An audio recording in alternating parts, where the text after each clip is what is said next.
Iolana, I'm Elia, o Elia Ko'uinoa, aiau makapapa umikumakahi. Bonjour, o kona ko'uinoa and aiao I ka papa umikumakahi. Hi. So we're gonna today be reflecting on day 5 of this trip to Tahiti with Hokule'a. And on day 5 was the day right after our ceremony, which we came, and our intention was to go and meet with the community of Taputapuatea and get to spend some time with them. So we had went to Taputapuatea to a place called Opua, which is where they had it's like the meeting place where they have paina parties and stuff like that next to the marae, and there was tents set up from the previous day, and it was a little bit not what we expected because not a lot of the community was there, but it was a really good opportunity for us to meet with the other groups from Hawaii, and yeah. So while we were in the tent and we were hanging out and trying to figure out what we wanted to do for the day, and we were kanikapila playing music, and that was really fun. And next thing we know, we see these huge gentlemen come over, and some really respected people from PVS, the Polynesian Voyaging Society, and it was just really an honor for them to come, and we got to talk story with them and kuka and converse and just let them just share from their heart, and they're not all with us, and I just thought that was really special.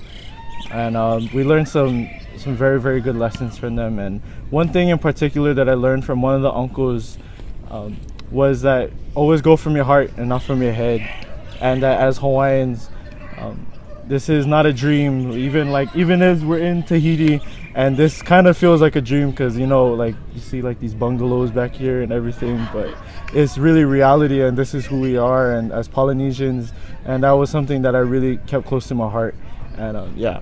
Mm-hmm. I think we were able to connect to it better also because after we had talked story with these uncles, we were given a chance to actually go onto the Hokule'a, and on the Va'a we got to see firsthand what it was like to sail on the Va'a and the conditions and their sleeping quarters and where they stay while on the Va'a. And I think it was really interesting to make that connection with them. It's like it really opens your eyes to see how small that space is, and how little instruments they have, but still they're able to do amazing things. And it's inspiring in a way because we know that we're connected to them. We're all Hawaii and we're all people of Polynesia, and if they're able to do these amazing feats, then why can't we? Because we're the same people. So I thought that was really interesting.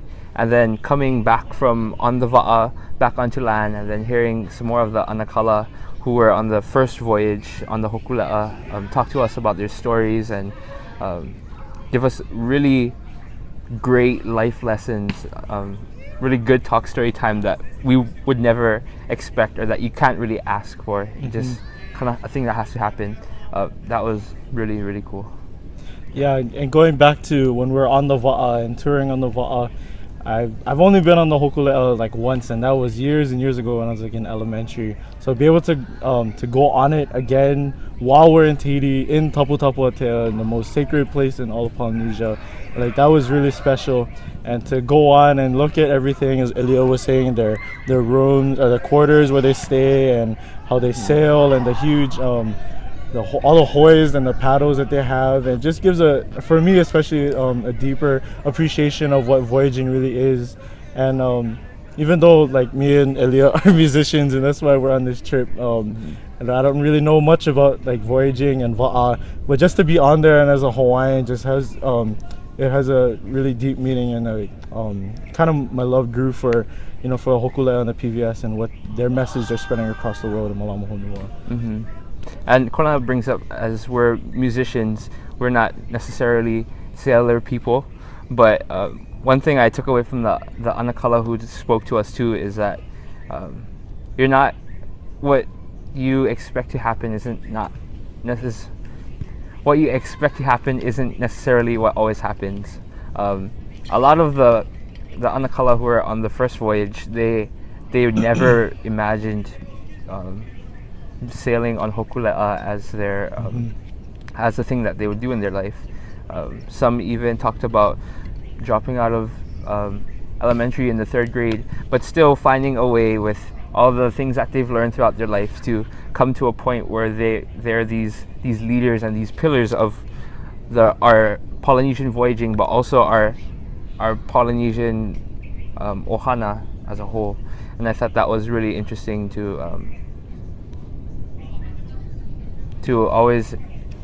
that not everything is as you might think it might be. Yeah. And going off of that, another story that one of the Anakalas told us from PVS was about Eddie Aikau. And I always read about it and everything about how Eddie went on, and Eddie would go, but to hear it from these people who were on the va'a with him was just like a totally different perspective and everything, because they were on the va'a with him. It's different than reading a book and reading about it or watching a documentary about what happened. But like hearing it firsthand was pretty amazing, and just hearing the stories. There was one story in particular that gave me chicken skin was when they were coming out of in 2014 in Tahiti, and they're going into the dock, and this guy just he grabs, what was it? He grabs the rope to tie the va'a onto the dock, and it was a big rope. And there's one of the Anakala on the boat. They call him Mr. Happy because he's always angry. So he grabbed the dirtiest, biggest rope, and he just threw it, hoping that someone would catch it. And they told us that out of the crowd, a hand shot up and caught the rope and tied it. And when they looked at the guy, he looked exactly like Eddie Aikau. But when they actually got onto the dock, they weren't able to find him. And then a few days later, when they were leaving the harbor, the same man came paddling on a one-man canoe, and he just shot it at them.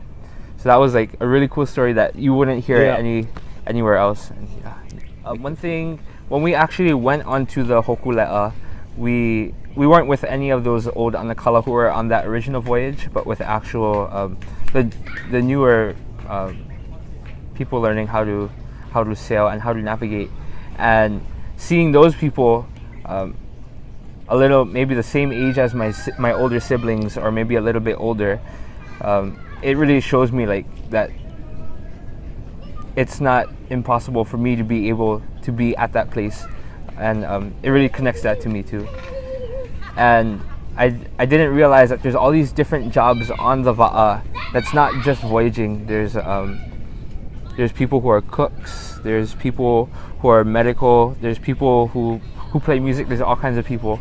And they told us that one of the things, the pastimes that they do on the va'a is play music. So that might be something that we might look into. Yeah. One thing that I really took away from the day, and I kind of shared this previously, but so the idea of is always from the heart and not from the head. And I think me as a musician, sometimes I can take music for granted, and the impact that it can have on people. And even just on this trip, just seeing the smile that it puts on people.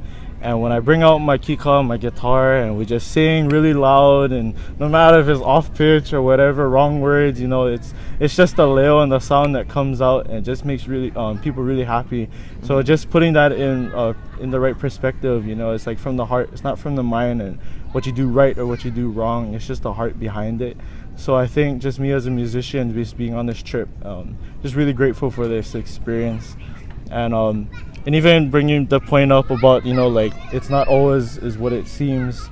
If saying yes to this, I really had no idea what I was really saying yes to, but being able to experience this whole trip and this journey with this delegation, it's been really special. So yeah. Coming on the trip, we didn't really realize what the people were like that we were going to meet, or how we'd be able to talk to them because they speak a different language. But like Kona said, through music, we were kind of able to all come together, to sing similar songs sometimes, or to just follow them while they play and they follow us. And through music, what the thing that we love, we were able to connect with them. And it's just like the Hokule'a in reality, because Hokule'a is spreading this idea of malama honua and coming together to take care of this place that we love. And for us, music did that. So that was really cool. So we just want to say mahalo nui for following us and on this journey in Tahiti, and hope to see you guys soon. Alright, mahalo. Mahalo nui. Aloha.